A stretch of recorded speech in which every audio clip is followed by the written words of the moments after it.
नमस्कार दोस्तों। आज हम जिस टॉपिक पर डिबेट करने वाले हैं, हाल ही में चर्चा में रहा रेवड़ी कल्चर या फ्री बीज पर। इस महत्वपूर्ण टॉपिक पर चर्चा करने के लिए हमारे हमारे साथ आज हैं मुखर्जी नगर में रहने वाले दो होनहार स्टूडेंट जो यूपीएससी की तैयारी करते हैं। एक भाई साहब का नाम है सोनू कुमार और दूसरे भाई साहब का नाम है विमल कुमार और मैं अनुज कुमार। आज के टॉपिक शुरू करते हैं। तो पहला क्वेश्चन हमारा विमल से है। विमल, रेवड़ी कल्चर क्या है? रेवड़ी कल्चर और फ्री बीज एक ही चीज है। तो हम्म। क्या रेवड़ी कल्चर अभी हाल ही में मोदी जी ने जालौन जिले में जो बुंदेलखंड एक्सप्रेस का जो उद्घाटन कर रहे थे, वहां पर मोदी जी ने ऐलान किया कि रेवड़ी कल्चर और फ्री बीज क्या है ना कि सब नेताओं को वोट के पहले जो मुफ्त में सेवाएं दी जा रही हैं, ठीक है, जैसे बिजली और लैपटॉप हो गया, स्कूटी हो गया, टैबलेट हो गया, और ये सारी चीज रेवड़ी कल्चर और फ्री बीज के अंतर्गत आती ठीक, धन्यवाद। दूसरा क्वेश्चन जो है सोनू से है मेरा। रेवड़ी कल्चर या फ्रीबी से कौन कौन से देश को लाभ या नुकसान हो चुका है? हाँ, फ्रीबीज पॉलिसी के चलते हम्म। भारत के अलावा भारत में भी बहुत से राज्यों में अलग अलग रिस्पॉन्सेस आए हैं। भारत के अलावा सबसे जो रिसेंट एग्जांपल है वो श्रीलंका का। हम्म। श्रीलंका की इकोनॉमी क्राइसिस जो भी है उसमें 50% से ज्यादा शेयर है अगर किसी का है तो वो फ्रीबीज कल्चर का है। हम्म। इसके बाद अगर हम थोड़ा हिस्ट्री में जाएं तो ग्रीस का उदाहरण ले सकते हैं, हम्म। जहाँ पे ग्रीस ग्रीस की गवर्नमेंट ने कैसे पेंशन शुरू की अपने सारे जो भी नॉन गवर्नमेंटल लोग थे उनके लिए भी, जो हम्म। एक बैंकरप्ट गवर्नमेंट बन के खत्म हुआ वो। तो ये जो अपना जॉब खुद का करते थे उनको भी पेंशन योजना के तहत जोड़ के ग्रीस में हम्म जोड़ा, जिसकी वजह से वहाँ पे इकोनॉमिक क्राइसिस हुआ। ठीक। हाँ हम्म और यही चीज़ श्रीलंका के दृष्टिकोण में देखा जाए तो श्रीलंका भी जो है हाँ। टैक्स में भारी छूट टैक्स में और काफ़ी वेलफेयर स्कीम चल रही थी उनकी, जो फ्री में थी। ठीक। और कोविड आने के बाद जो कोविड टूरिज्म था वो भी बिल्कुल खत्म हो गया। कोविड आने के बाद उनका टूरिज्म जो है उस पर भी इफ़ेक्ट पड़ा। हम्म, दूसरी चीज़ हम्म, है कि उनका ऑर्गेनिक खेती को लेके जो उनका प्लान था उस पे उसकी वजह से वो हम्म। और एक तीसरी चीज़ चौथी चीज़ जो है वो चाइना को लेके, चाइना पे उन्होंने लोन लिया, जिसकी वजह से वो क्राइसिस का शिकार हुए। अब मैं डेप्ट हाँ, एंड पॉलिसी हाँ, जो चाइना की। हाँ। हाँ, तो जिसकी वजह से वो शिकार हुए। अब मेरा जो है तीसरा क्वेश्चन है सोनू से। रेवड़ी कल्चर किन राज्यों में प्रभावी है और आने वाले समय में इससे कि इससे देश पर क्या प्रभाव पड़ेगा? समझ में आया? हाँ जी। हम्म। रेवड़ी कल्चर जो फ्रीबीज की पॉलिसी है, वैसे तो अगर हिस्ट्री में देखें तो हर एक राज्यों ने थोड़ा थोड़ा करके दी है, लेकिन जब दिल्ली के बारे में बात की जाती है तो यहाँ से हाँ। जो एक मेन पॉलिटिक्स में अगर एंट्री फ्रीबीज की देखी जाए तो दिल्ली में कैसे फ्रीबीज दी जा रही है। हम्म। उसके बाद अगर देखें तो पंजाब में रिसेंटली जो पंजाब में आम आदमी पार्टी की जीत हुई है, हम्म। मेनली फ्रीबीज का ही देन है। हम्म। उसके बाद कैसे हम्म। पश्चिम बंगाल में देखा जाए कि उन्होंने अभी रिसेंट में जो फैसला लिया है कि पीएम किसान हाँ। सम्मान निधि का पैसा केंद्र से ना लेके वो खुद दे रहे हैं। 6,000 उसके जो। बाद प्रीवियसली कंटिन्यू रखें। प्रीवियसली देखा जाए तो जो उत्तर प्रदेश गवर्नमेंट थी, चाहे वो बसपा की गवर्नमेंट रही हो, जिसमें उन्होंने फ्री में साइकिल दिया और 15,000 रुपये 10,000 रुपये देते, वो और भी फ्री लैपटॉप बीस पर। में ही आई। हम्म। हम्म, हाँ, अखिलेश सरकार थी तो वो लैपटॉप दी उन्होंने। अभी रिसेंट में हम्म, स्मार्टफोन्स वितरित किए गए। हम्म। तो ये हम्म। सारी जो भी है ये हम्म। सारी फ्रीबीज की पॉलिसीज के तहत ही है। जो हमारे पॉलिटिकल पार्टियां जो है पर्टिकुलर जब इलेक्शंस होता है उससे पहले ये लोग प्रॉमिस करते हैं और उसका कुछ परसेंट हम जीतने के बाद वो जनता को देते अच्छा, फ्री बीज का जो है, फ्री बीज से पर्यावरण पर क्या नुकसान पड़ता है, प्रभाव पड़ता है? पर्यावरण पर क्या प्रभाव पड़ता है फ्री बीज से, सोनू इस क्वेश्चन का जवाब तुमसे लेना चाहूँ।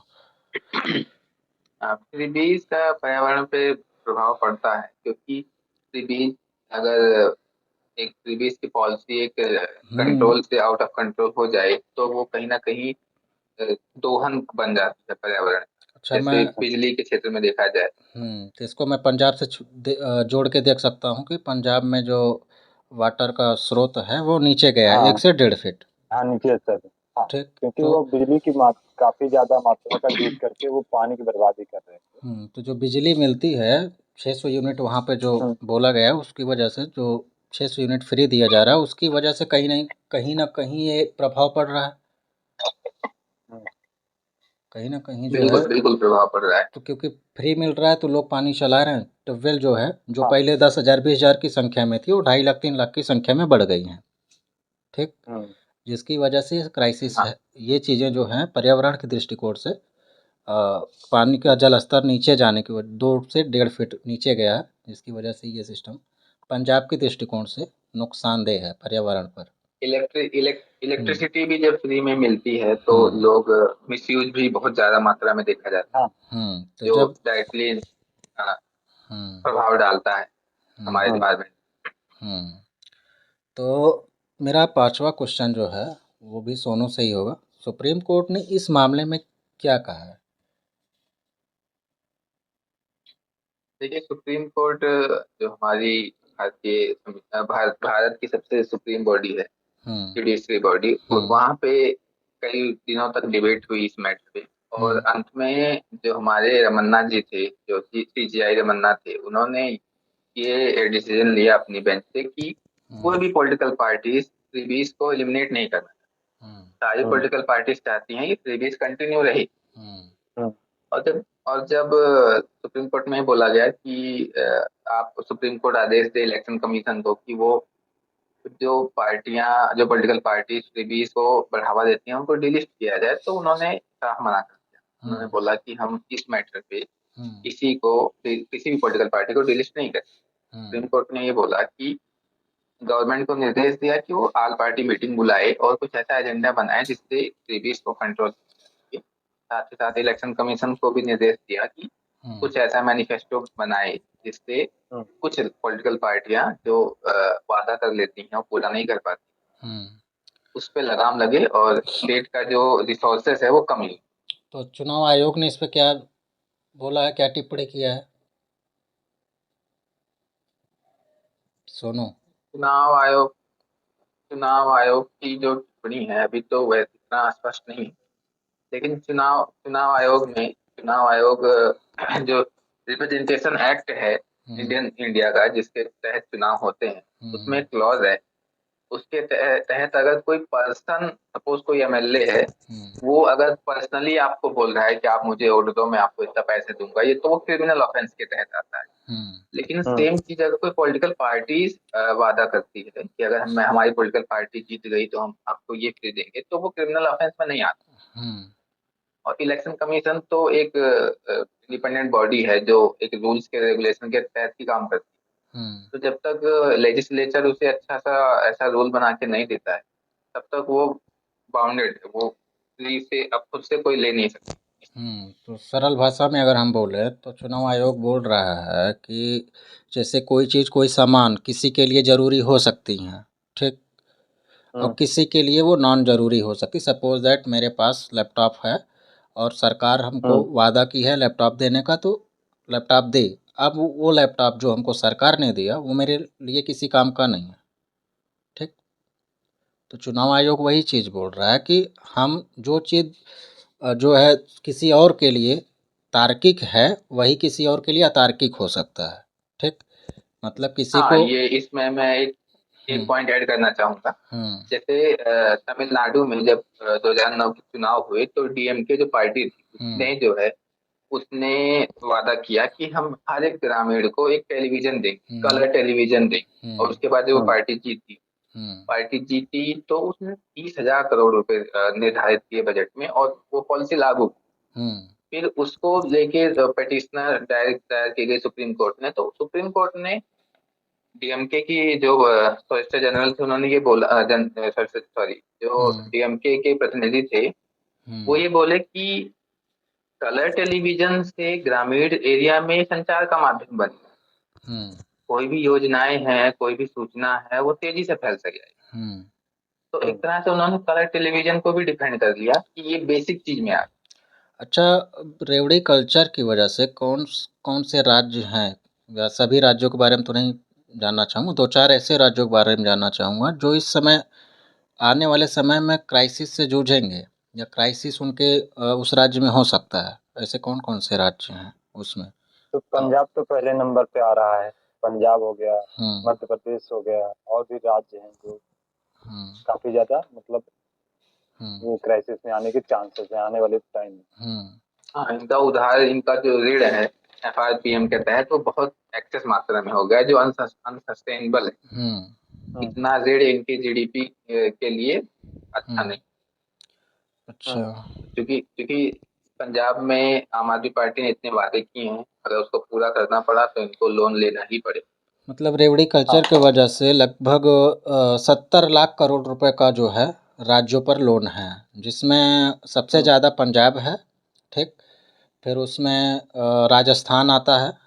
उस राजस्थान। हाँ हाँ, तो राजस्थान, उसमें पंजाब भी आता है, आंध्र प्रदेश भी आता है। ठीक, इसी और मध्य तरह प्रदेश भी है। मध्य प्रदेश नहीं है। ठीक, तो इस तरह के जो राज्य हैं वो इसमें शामिल हैं। तीन चार राज्य हो गया ना, अब पंजाब को ही ले ही लो, सबसे ज़्यादा पंजाब में है, लगभग 48 ऐसा कुछ हाँ, परसेंट है। ठीक, अच्छा, इसमें आरबीआई ने क्या बोला, अगर किसी को पता हो? रेवड़ी कल्चर को लेके आरबीआई ने क्या बोला? ये चीज़ें जो राज्य के स्तर पे निकल के आई कि ये राज्य जो है इस चीज़ के नीचे दबी हुई हैं, लोन के नीचे दबी हुई हैं, इतने कर्ज है, तो आरबीआई ने इस पे क्या बोला? किसी को जानकारी है? नहीं, स्पष्ट तो नहीं बता सकता हूँ, लेकिन फ्री बीज से राजकोष से घाटे पे काफी ज्यादा प्रभाव पड़ नहीं, रहा है, जिससे आने वाले टाइम में ना ठीक, आर्थिक समस्या उत्पन्न हो सकती है। ठीक है। आरबीआई द्वारा एक्चुअल में एनके सिंह की जो है अध्यक्षता में एक कमेटी बनाई गई थी। ठीक, हम्म और गठन किया गया था कमेटी का, और उस समिति में सुझाव दिया कि राज्यों का कर्ज उनके सकल घरेलू घरेलू उत्पाद की तुलना में 20% से अधिक नहीं होना अधिक चाहिए। नहीं। ये चीज़, ये पॉइंट है। और इसी रिपोर्ट के अनुसार 2021 और 22 में राज्य सरकारों का जो है वो कर्ज बढ़ा हुआ है, जिसमें पंजाब सरकार अ, सबसे ज़्यादा कर्ज है। टॉप पे। जीएसडीपी की तुलना में लगभग 53% इनके ऊपर कर्ज है। ठीक, तो ये चीज़ें हो गई। अगर अब मैं वेस्ट बंगाल की बात करूँ इसी में, तो वेस्ट बंगाल का जो है पीएम किसान योजना को लेके, ठीक, तो हम्म बंगाल सरकार पीएम किसान योजना को लेने से इनकार कर दिया, और खुद से वही चीज़ देने का, पीएम किसान योजना को जो हटा दिया, उन्होंने नहीं स्वीकार किया, हाँ अपनी तरफ से इस योजना को फिर जो मुख्यमंत्री जो भी वहाँ योजनाएं चल रही हों, 6,000 रुपये देने के लिए उन्होंने हम्म हामी भरा। ठीक, हम्म ये चीज़ें हो गई हैं। और दूसरी जो, अब ये 6,000 रुपये देने के लिए बंगाल से, पश्चिम बंगाल को जो है सरकार को लोन लेना हम्म, पड़ेगा। ठीक, अब वो लोन का जो दबाव होगा उससे क्राइसिस होने के चांसेस ज़्यादा बढ़ेंगे। हाँ ठीक, बड़े। तो अब मैं मेरा अगला क्वेश्चन मैं पूछूंगा। ठीक, अ, सोनू तुमसे, मुफ्त सामान देने वाली इस राजनीति के फायदे क्या हैं? हाँ, ये सबसे बढ़िया सवाल है इस टॉपिक पे बात करने के लिए। हम्म देखिए, जब भी मुफ्त की राजनीति की बात होती है, या फिर फ्रीबीज जो बोलते हैं अंग्रेजी, हम्म इसके फायदे निकल के आते हैं जब मुफ्त की चीजें हम्म हम बीपीएल श्रेणी के लोगों को दी जाती है, या उनको दी जाती है, उनको नीड होती है, हम्म तो वो बहुत फायदेमंद रहते हैं पर्सनल तौर पे। हम्म और जैसे अभी दिल्ली दिल्ली का उदाहरण ले लीजिए, मैं छोटा सा उदाहरण बता रहा हूँ। हम्म जो दिल्ली हम्म में बसों में मुफ्त सफर दिया गया है महिलाओं को, हाँ हम्म आपको क्या लगता है कि महिला कौन सी महिलाएं बस में सफर करती हम्म हैं? ऑब्वियसली जो अफोर्ड नहीं कर सकती अपना व्हीकल, हम्म जो भी हाँ डेली वेज वाली औरतें हैं, हम्म जिनका डेली हम्म का वेज 300 400 500 है, तो उनके लिए 30 40 रुपए भी बहुत मैटर करता है। हम्म और ये हमेशा से कहा जाता है कि जब एक पुरुष कोई पैसा बचाता है तो वैष्णव में खर्च करता है, हम्म लेकिन एक महिला जो पैसे बचाती है वो अपने बच्चे को फीस भरती है, वो हम्म इंफ्रास्ट्रक्चर घर पे लेके आती हम्म है ना। और दूसरी बात ये है कि जो पिछड़े वर्ग के लोग हैं उनको फायदा होता है। और ये भी देखा गया है, जब जैसे बिहार बिहार के केस में देखा गया है कि बिहार में सिलाई मशीन बांटी गई ना। तमिलनाडु में कुछ कलर टेलीविजन लिए गए, तो वो लोकल इंडस्ट्री से लिए गए, लोकल इंडस्ट्री से लिया और लोकल में बांटा, तो वो इकोनॉमी में डायरेक्ट पैसा आया, तो मैन्युफैक्चरिंग क्षेत्र को भी बहुत फायदा हो। या ये कह सकते हैं जैसे कोई सामान, अगर सरल भाषा में बोले कि जैसे कोई सामान किसी के पास नहीं है, ठीक, और सरकार उस चीज़ का वादा करती है, देने का वादा नहीं, वो देती भी है, सपोज दैट, तो उस व्यक्ति के पास जो उसके अभाव था, जो उसको मिला, ठीक, वो सामान, जैसे मेरे पास लैपटॉप नहीं, सपोज दैट मेरे पास लैपटॉप नहीं और सरकार ने वादा किया कि आपको हम जीतने के बाद लैपटॉप देंगे, तो मेरी नीड थी लैपटॉप की और मेरी नीड पूरी हुई, तो मुझे क्या हुआ, बेनिफिट हुआ उस चीज़ का, ठीक, इस चीज़ को लेके। हाँ, स्वास्थ्य स्वास्थ्य स्वास्थ्य क्षेत्र में बात करें तो ये मोहल्ला क्लिनिक जो है वो अद्वितीय एग्जाम्पल है। उसके बाद आयुष्मान भारत जो योजना है, जिससे 5 लाख तक का जो बीमा मिला है, उससे बहुत लाभ मिला है। जिसको नीड थी उसके लिए 5 लाख रुपए बहुत। और इसमें हम शिक्षा को भी इंक्लूड कर लें अगर, तो शिक्षा जो 0 से 14 वर्ष के आयु के लोगों के लिए फ्री होती है, तो ये नीड है एजुकेशन की, हालांकि और नीड तो बहुत ज़्यादा 18 वर्ष तक करना चाहिए, लेकिन जो नीड है बेसिक शिक्षा की बात हो रही की गई है, तो बेसिक शिक्षा 0 से 14 तक फ्री की गई, तो इसका ये फायदा है। और वैसे भी जो हमारे संविधान में भी इसका प्रोविजन है, जो direct principle of state policy है, उसके उसमें कहा ही गया है कि हमारा जो स्टेट होगा वो वेलफेयर स्कीम्स में पैसा खर्च करेगा। तो आप एकदम से नहीं बोल सकते कि फ्रीबीज है, स्टेट की रिस्पॉन्सिबिलिटी भी है इस चीज। अभी बहुत रिसेंटली जो है, अभी बस 2-3 दिन पहले ही एक योजना लाई है तमिलनाडु सरकार ने, एमके स्टालिन ने बहुत अच्छी योजना लाई है कि ब्रेकफास्ट की योजना। अच्छा, बच्चे जो है, अच्छा, इसको बच्चे जो स्कूल आते थे, फ्री, इसका मतलब फ्री बीज जो है लोक कल्याणकारी राज्य के लिए जरूरी भी है, ये मान के चले। बिल्कुल बहुत जरूरी, बहुत जरूरी। ठीक, जैसे अभी तमिलनाडु गवर्नमेंट ने जो ब्रेकफास्ट की योजना बनाई है, एमके स्टालिन ने साफ साफ बोला है द हिंदू में दिए अपने आर्टिकल में कि it's not a freebie, it's the government responsibility. Government की रिस्पॉन्सिबिलिटी है कि अपने बच्चों को, अपने राज्य के बच्चों को उचित आहार दिया जाए। और ये उनकी पहली योजना नहीं है, विदेशों में, यूरोपियन देशों में ऐसा ये प्रैक्टिकल्स हुए हैं। जब भी बच्चे अच्छे से ब्रेकफास्ट करके आए, तो उनका जो कैचिंग पावर था, उनका जो पढ़ने की क्षमता थी, वो बहुत ज्यादा बढ़ गई।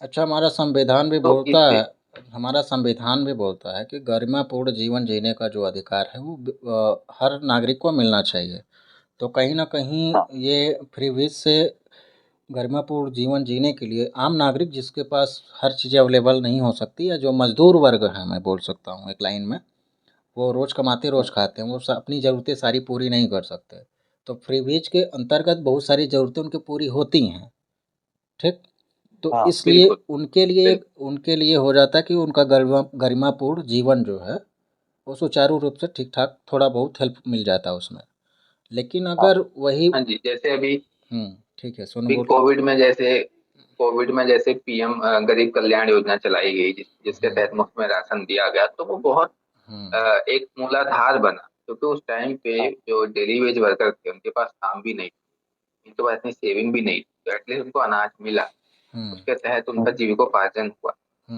तो ऐसी योजनाएं अगर स्टेट लाता है तो उससे सिटीजन्स को बहुत फायदा होगा। अच्छा, जो गरीब तबका है, जो निचला तबका है, उसको डेफिनेटली फायदा। इसके नुकसान क्या है, रेवड़ी कल्चर के नुकसान क्या है अगर? हाँ जी, फ्रीबीज के अगर हम डिसएडवांटेज देखें तो सबसे बड़ा डिसएडवांटेज जो है, जो स्टेट की इकोनॉमी पे पड़ता है। जो हमारी पॉलिटिकल पार्टीज वादे करती है, उसको पूरा करने के लिए वो इतने बड़े मात्रा में बजट निकालती है, उसका सीधा सा असर पड़ता है हमारी इकोनॉमी इकोनॉमी पे, स्टेट की इकोनॉमी पे। उसके बाद जब भी स्टेट कुछ ऐसी वस्तुएं हैं, जैसे इलेक्ट्रॉनिक वस्तुएं या फिर बिजली है, ये सब प्रोवाइड करती है, तो इनडायरेक्टली वो इम्पैक्ट करता है एनवायरमेंट। अनसस्टेनेबल एनवायरमेंट का एक बन जाता है, अनसस्टेनेबल प्रैक्टिसेस होती हैं जिससे हमारे एनवायरनमेंट को बहुत नुकसान होता है। हम्म तीसरा चीज अगर मैं बोलूँ तो सब जो हमारी डेमोक्रेसी का पार्ट है, फ्री एंड फेयर इलेक्शन, हम्म वो कहीं ना कहीं एकदम ओझल हो जाता है, क्योंकि जब भी कोई पॉलिटिकल पार्टीज ऐसी कोई बड़ी योजना घोषणा करती है फ्री देने की, सर्विस हो गई या कोई वस्तु हो गई, तो सब कुछ भूल के लोग उसको वोट देते हम्म हैं। तो कहीं ना कहीं डेमोक्रेसी के लिए अच्छा हम्म आप कुछ पॉइंट इंक्लूड करना चाहेंगे विमल?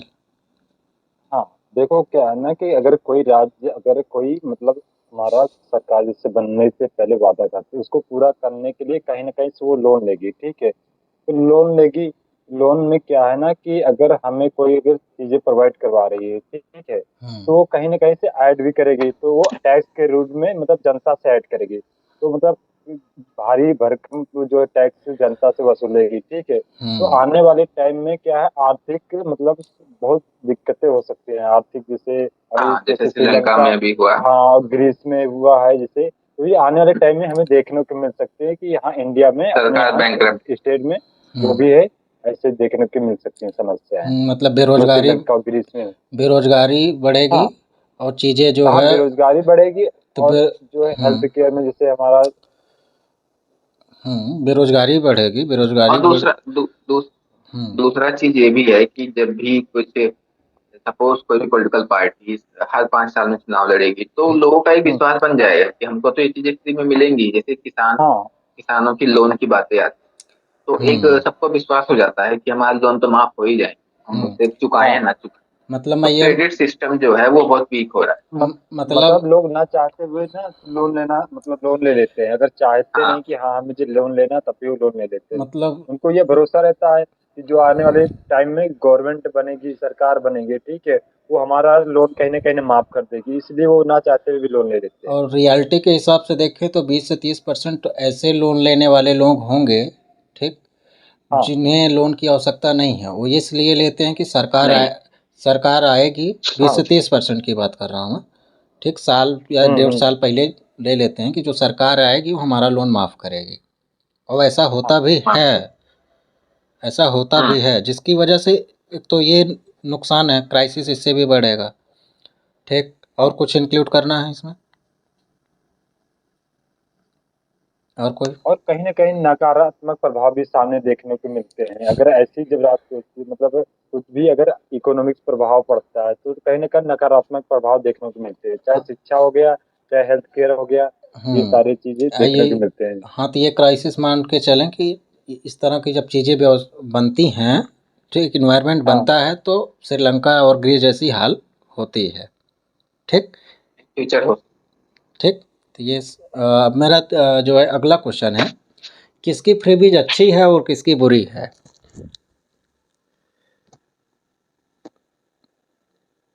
देखिए, अच्छी बुरी फिर भी इसको अगर देखा जाए तो ये तो बिल्कुल दूध में पानी अलग करने वाली बात हो जाएगी, क्योंकि हम्म फ्रीबीज तो है ही, अच्छी बुरी है। हम्म लेकिन कुछ पैरामीटर्स हैं जिसके बेस पे हम देख सकते हैं कि वो फ्रीबीज अच्छी है बुरी है। पहला पैरामीटर तो ये है कि जो भी फ्रीबीज दी जाए वो बेसिक बेसिक एमिनिटीज, हम्म लग्जरियस चीजें हम्म, ना हो, हम्म लोगों के बेसिक नीड की चीजें, जैसे शिक्षा हो गया, स्वास्थ्य हो गया, और हम्म, कुछ जरूरत जरूरत की चीजें। ना कि हम्म, जैसे सरपंच के चुनाव में सोना देने की बात होती है, या फिर ऐसे कुछ चीजें देने की बात होती है जो लग्जरी चीज। शिक्षा, स्वास्थ्य, रोजगार, और सड़क, हाँ, गली हाँ, नाली, सड़क, यस। गली नाली ये सब जोड़ सकते हैं कि जो पक्की होनी चाहिए, ठीक। तो ये तो फ्री और हम्म दूसरी बात यह है कि एक कोई सर्वे बेस्ड, ऐसे नहीं है कि आप सबको इंक्लूजन आप एक तरफ से सबको दे रहे हैं। हम्म तो कुछ क्राइटेरिया बन कि हम्म जिसको नीड हो उसी को वो चीजें मिली। हम्म और वो सर्वे बेस्ड जो भी चीजें हो वो एक लोकल लेवल पे हो, हम्म जिससे कोई ऐसा ऐसा आदमी छूट भी रहा है हम्म सर्वे की वजह से, तो जैसे उसको भी लाभ मिले। जैसे जनगणना कहने हो, का मतलब ये है कि हाँ, जैसे जनगणना होता है, आशा वर्कर जाती हैं और जनगणना के लिए अपना घर घर जाके चीज़ों को एनालिसिस करती हैं या वहाँ पे रिव्यू करती हैं और उनसे, घर वालों से जानकारी मांगती हैं, वो डाटा बना के जो कलेक्ट करती हाँ, हैं। तो इस तरह भी किया जा सकता है फ्री बीज के हाँ, सिस्टम। चेक एंड बैलेंसेस का होना बहुत जरूरी है। हाँ, तो इस तरह क्या है कि चीज़ें एक सही दिशा में चलेंगी, किसको मिलना चाहिए और किसको नहीं मिलना चाहिए ये पता चलेगा तब और जाके। और और फ्रीबीज का मिसयूज नहीं होगा। जैसे अभी रिसेंटली अभी पीछे खबर आई थी, कुछ हॉस्पिटल्स जो है आयुष्मान भारत के तहत फर्जी में इलाज करके वो पैसा निकाल ले रहे हैं, हम्म तो उससे एक गलत संदेश जाता है हम्म ना। हम्म तो सर्वे बेस्ड होना चाहिए, बेसिक कम्युनिटीज होना चाहिए, और एक टाइम बाउंड होना चाहिए। ऐसा कोई अनलिमिटेड ना हो कि हम्म कोई फ्रीबीज चालू कर दी गई तो अनलिमिटेड बेस पे चल रही है। हम्म उसका इवोल्यूएशन हो टाइम टाइम, हम्म और क्या क्या वो उसको कंटिन्यू रखना चाहिए कि नहीं रखना चाहिए, उसका एक मैकेनिज्म बने हम्म जिससे स्टेट की इकोनॉमी पे कम से कम दबाव पड़े और स्टेट अपने वो पैसे को कहीं और भी लगा। तो अगला क्वेश्चन मेरा ये है, ठीक, कि सब्सिडी और फ्रीबीज में अंतर क्या है सबसे बड़े, क्योंकि लोगों का कहीं ना कहीं इस कॉन्सेप्ट को लेके या इस बात पे लेके कि जब सब्सिडी दे रही सरकार तो अभी तो फ्री की चीज़ है, ठीक, ऐसा एक माहौल बना हुआ है लोगों में। तो इस पे अंतर अगर समझा पाओ सोनो। देखिए, सब्सिडी और फ्रीबीज में अंतर है, काफी मात्रा में अंतर है। फ्रीबीज ऐसी चीजें हैं जो फ्री ऑफ कॉस्ट दी जाती है, इसका आपको कुछ भी नहीं देना पड़ता, आपको बस अपनी पात्रता पात्रता दिखानी है और स्टेट आपको दे। हम्म सब्सिडी ऐसी चीजें हैं जो हमारे सिटीजन अफोर्ड नहीं कर सकते, एक नीचे तबके का लोग अब अफोर्ड नहीं कर सकते, तो गवर्नमेंट इसमें कुछ पार्ट दे देती है। हम्म सपोज सपोज किसानों को जैसे बीज देना हुआ, तो बीज के दाम बहुत ज्यादा ना फार्मर के ऊपर पड़े, तो सरकार जो है उसका कुछ पार्ट डीबीटी के तहत फार्मर्स के या जो मजदूर के अकाउंट में भेज देती है, हाँ जिससे उनको ज्यादा प्रभाव ना पड़े, हाँ, सब्सिडी ज्यादा उनकी जेब पे मतलब इफेक्ट ना। मतलब सरल भाषा में कहा जा सकता है कि सब्सिडी जो है पूरी तरह से फ्री नहीं होती है। वो सरकार फ्री नहीं होती। सरकार आपको चिन्हित करती है कि आप उसको, आपकी नीड है उस चीज़ की, तो आपको कुछ परसेंट उसमें छूट देता है। वो वैसा ही है जैसे कि 100 का रिचार्ज पे 10 का छूट, 10% कैशबैक वाला सिस्टम जो चलता है, ठीक, ये मान लो मैं आज इंक्लूड इसमें कर सकता हूँ। हम्म, अभी खाद है, जैसे खाद हो गई और सिलेंडर हो गया, तो उसमें ऐसी चीजें मिलता रहता हाँ, तो जैसे हाँ, कैशबैक, सब्सिडी देती है। हाँ, जैसे कैशबैक टाइप का जैसे आजकल चल रहा है कि आपको। जैसे मैंने 1500 का सिलेंडर लेके आया, तो उसमें से जो गवर्नमेंट के खाते में 1200-1300 गए, बाकी 300 रुपये रिटर्न वो सब्सिडी के रूप में आ जाते हैं।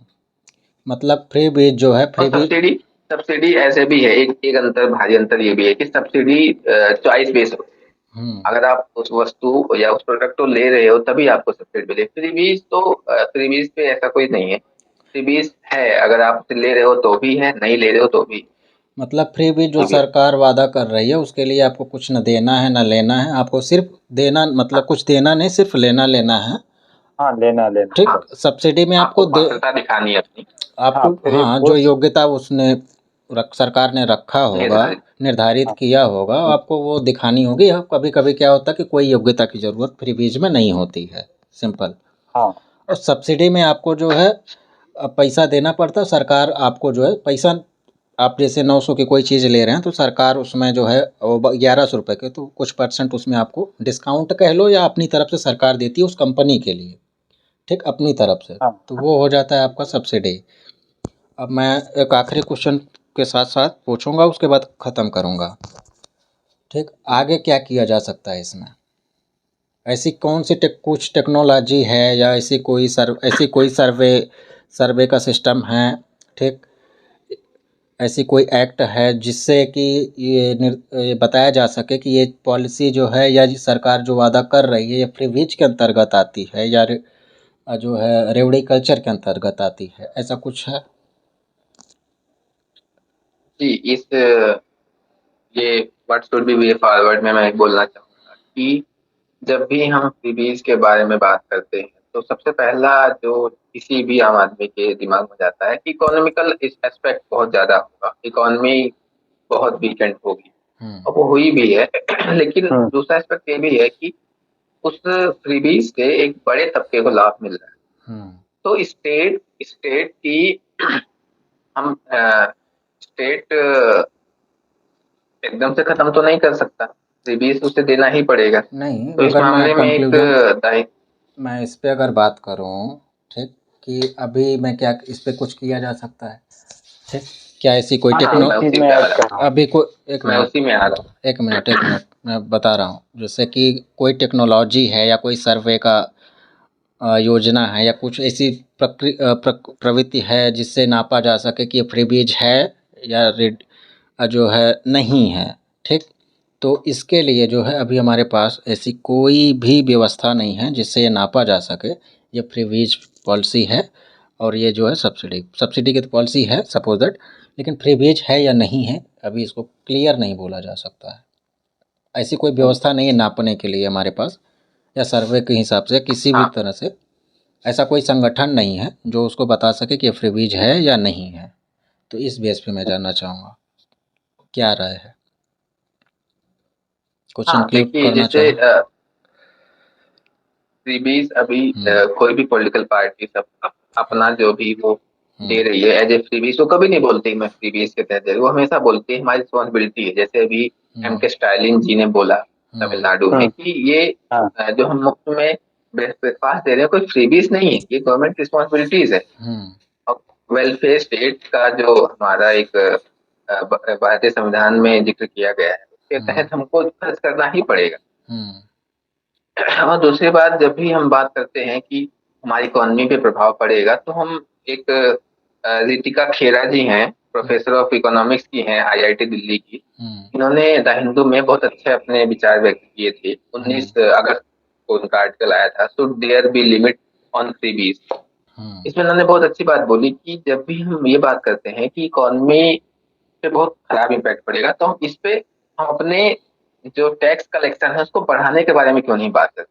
हम्म अभी रिसेंट में जो यूएन के हमारे हेड हैं एंटोनियो गुटेरेस, उन्होंने सीधा बोला कि कोविड महामारी से बहुत से बिलियनर्स निकल के आई। अभी हमारे अडानी जी भी जो है पूरे विश्व के नंबर 2 पे आ गए हैं।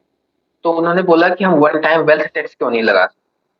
हम अगर खर्च कर रहे हैं, गरीबों पे खर्च कर रहे हैं, तो हम अमीरों से टैक्स भी तो लगा सकते हैं। वन टाइम हम वेल्थ टैक्स लगा सकते हैं, प्रॉपर्टी टैक्स में इंक्रीज कर सकते हैं। तो इससे हमारी जो इकोनॉमी है वो उतना बर्डन नहीं पड़ेगा और हमारे स्टेट साथ साथ में खर्च भी करता है। हम्म दूसरी बात, जब भी फ्रीबीज दी जाए तो उसका एक इवोल्यूशन हो कि जिस तबके को फायदे पहुंचाने के लिए हमने वो योजनाएं लागू की, वो एक्चुअल में उनको मिल रही है या नहीं मिल रही है। ये ठीक, बहुत बहुत धन्यवाद आप दोनों का।